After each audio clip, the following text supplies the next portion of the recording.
On the matter of altruism and how our ability to interact with people electronically affects it, you make a lot of good observations. I don't think that electronic communication can ever replace face-to-face communication when it comes to compassion. Now, there is some experimentation going on with smell-o-vision, though I don't think it's ever going to take off.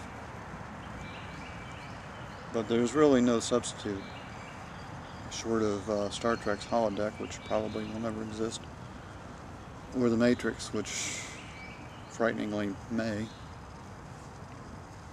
Short of that, there's no way to reproduce the full sensory experience of time and place. And all of these do intimately play into our compassion. There's no way any audio-visual media can reproduce the experience of being in an African care facility and seeing hundreds of children on the verge of death with all the full sensory experience of smell and the taste of the air and the entire range of sounds and sights. Can't do it electronically.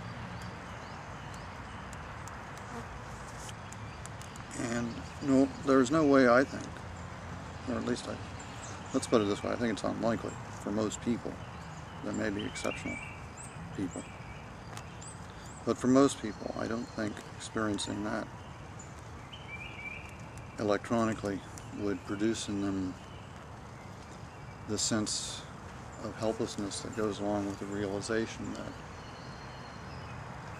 I could save this child, I could maybe save that child, and then I would be at the end of my resources. And that would, of course, involve making the choice to save this particular child or that particular child and ignoring the others on the basis of what?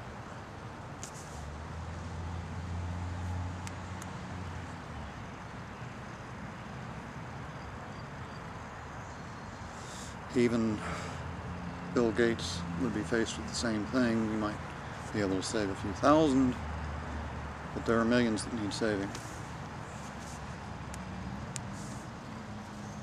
So that's one side of the coin.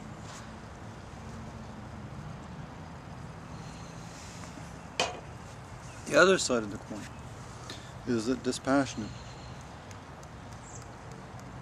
consideration can be a good thing.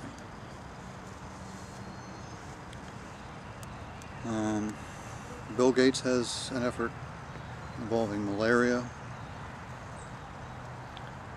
that's not a dispassionate one, in my opinion. There are other things going on in the world with what I would call band-aid solutions, which is to find cheap, mass-scale ways to save, if not the majority, at least a goodly portion of the people in distress in the world through simple, inexpensive means. And if I can find the link, I want to put up a link to Bill Gates' discussion of his efforts with malaria. It was a TED's talk. I should be able to find it, hopefully. And there are many such efforts for clean water supplies. There are very many cheap, easy ways to get potable water to people who don't have it. Efforts involving schistosoma. Lengthy list of philanthropies. The problem with all of them, as I see it, is that they are imposing from without regime to relieve one aspect of the problem. On cultures that have evolved over hundreds, if not thousands of years to cope with these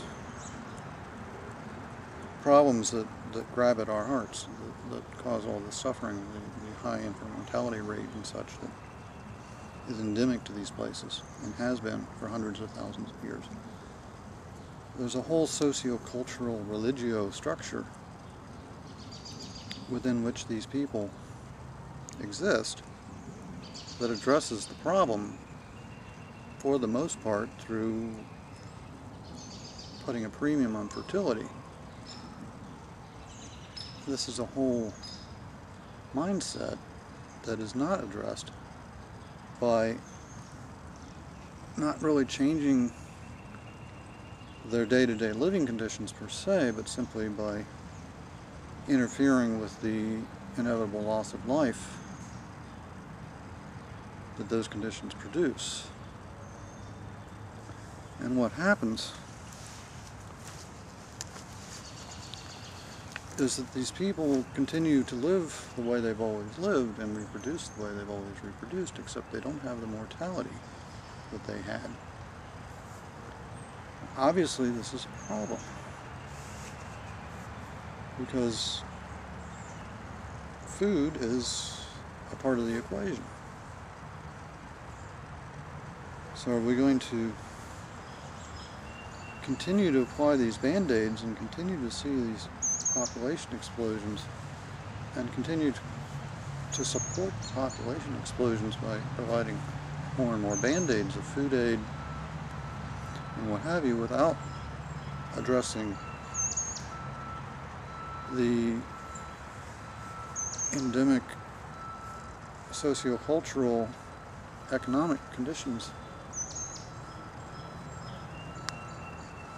that make people miserable by our standards, but due to our intervention no longer produce the kind of pre-reproductive mortality that we had seen and to which these people have adapted over centuries or millennia. This is really a tough question, because the thing that most threatens us as a species right now, in my opinion, is the overpopulation. I was born into a world of 3 billion people. Before the century ended, there were 6 billion people, and now, less than 10 years into the new century, there's nearly 7 billion. Consider that I was born in the 50s.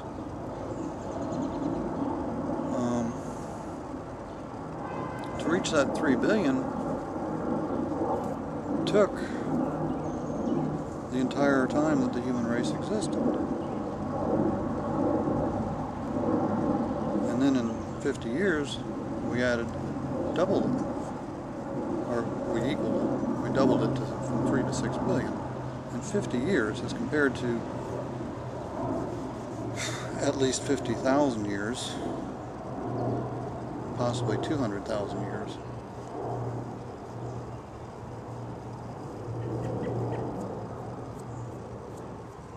And a lot of people will poo-poo this and say, Malthus has been proven wrong.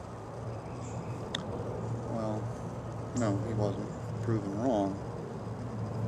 He was proven premature.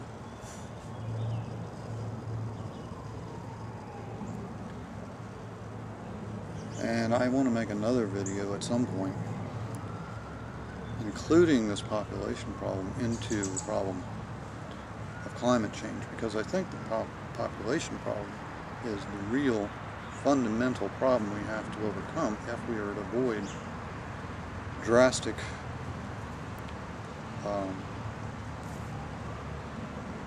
catastrophic climate change. There's no getting around the fact that people take up space, and there's no getting around the fact that